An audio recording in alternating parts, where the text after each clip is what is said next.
Hello everyone. Today we will discuss about the respiration. What is the respiration? Respiration is a cellular process. It occurs inside the cell. During respiration, in the presence or absence of oxygen, the glucose or food gets break down into simpler molecule and the energy form in the form of ATP. Okay तो respiration के दौरान cell के अंदर glucose का या food का breakdown होता है या तो ऑक्सीजन की प्रेजेंस में और एब्सेंस में, और इससे सिंपलर मॉलिक्यूल बनते हैं और एनर्जी बनती है एटीपी के फॉर्म में। और ये जो एनर्जी है हमारे जो डेली लाइफ के जो फंक्शंस हैं, हमारी बॉडी के जो फंक्शंस हैं, उनको करने में यूज़ आती है। ओके तो यहाँ पर ब्रीदिंग में और रेस्पिरेशन में डिफरेंस है, तो यहाँ पर हम रेस्पिरेशन को डिस्कस कर रहे हैं। और रेस्पिरेशन एक केमिकल प्रोसेस है। We can classify respiration in two types, anaerobic respiration and aerobic respiration. Anaerobic respiration is occurs in the absence of oxygen. जो एनएरोबिक रेस्पिरेशन होता है वो ऑक्सीजन की एब्सेंस में होता है। जनरली ये बैक्टीरिया में, यीस्ट में और सम टाइम हमारी जो मसल्स होती है, मसल सेल्स होती हैं, उनमें देखने को मिलता है। तो एनारोबिक रेस्पिरेशन में जो ग्लूकोज का जब ब्रेकडाउन होता है तो या तो इथाइल अल्कोहल का फॉर्मेशन होता है जैसे कि यीस्ट में और बैक्टीरियल सेल में ऑक्सीजन की एब्सेंस में, और इसे हम फर्मेंटेशन भी कहते हैं।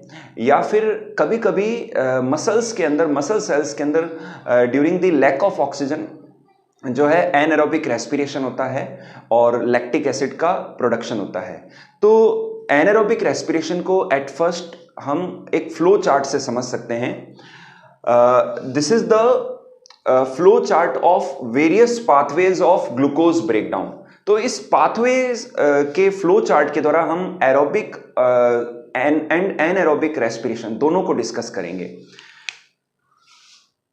तो ये है flow chart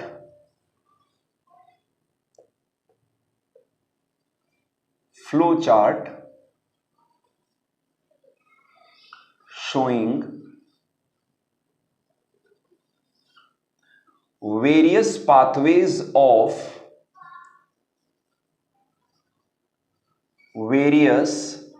pathways of glucose breakdown।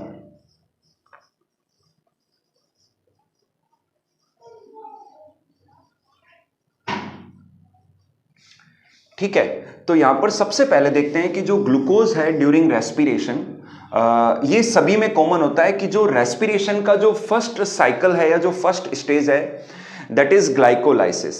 तो सेल के साइटोप्लाज्म में, चाहे एनारोबिक रेस्पिरेशन है चाहे एरोबिक रेस्पिरेशन है, सेल के साइटोप्लाज्म के अंदर ग्लूकोज का कन्वर्जन होता है ड्यूरिंग ग्लाइकोलाइसिस पायरुविक एसिड में। तो ग्लूकोज एक से 6 कार्बन का मॉलिक्यूल है, तो इससे 3 कार्बन के पायरुविक एसिड बनते हैं, 2 मॉलिक्यूल बनते हैं पायरुविक एसिड के, और इसे हम ग्लाइकोलाइसिस कहते हैं। और ये पाया जाता है सेल के साइटोप्लाज्म के अंदर।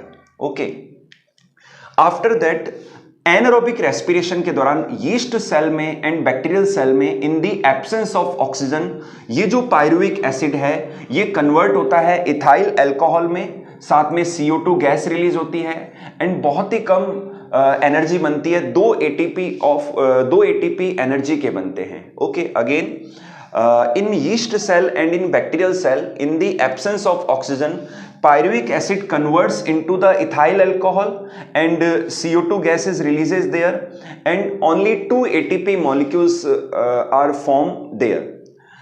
तो ये एनारोबिक रेस्पिरेशन है, इसे हम फर्मेंटेशन भी कहते हैं और इसके द्वारा इथाइल अल्कोहल का प्रोडक्शन होता है। तो इस केमिकल रिएक्शन का उपयोग इंडस्ट्रीज में किया जाता है, वाइन इंडस्ट्रीज में किया जाता है शराब के प्रोडक्शन में।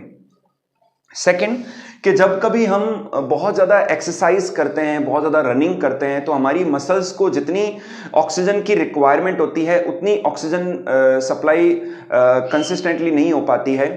तो एक लैक ऑफ ऑक्सीजन का एनवायरनमेंट क्रिएट होता है मसल्स के अंदर।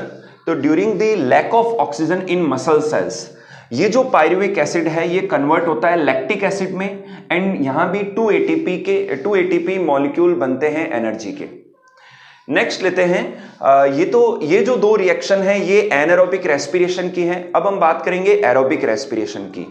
एरोबिक रेस्पिरेशन में भी ग्लूकोज का कन्वर्जन पायरुविक एसिड में होता है। ये ग्लाइकोलाइसिस है और ये साइटोप्लाज्म में ही पाया जाता है और ये सिमिलर है सभी में, एनारोबिक रेस्पिरेशन में भी और एरोबिक रेस्पिरेशन में भी।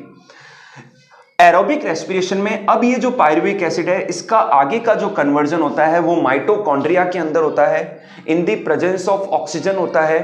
और इस साइकिल को, ये जो नेक्स्ट साइकिल है इसे क्रेब्स साइकिल कहते हैं और इसमें ये पायरुविक एसिड कन्वर्ट होता है क्रेब्स साइकिल के दौरान माइटोकॉन्ड्रिया के अंदर CO2 में, वाटर मॉलिक्यूल में, and at the end total 38 ATP energy के मॉलिक्यूल्स जनरेट होते हैं।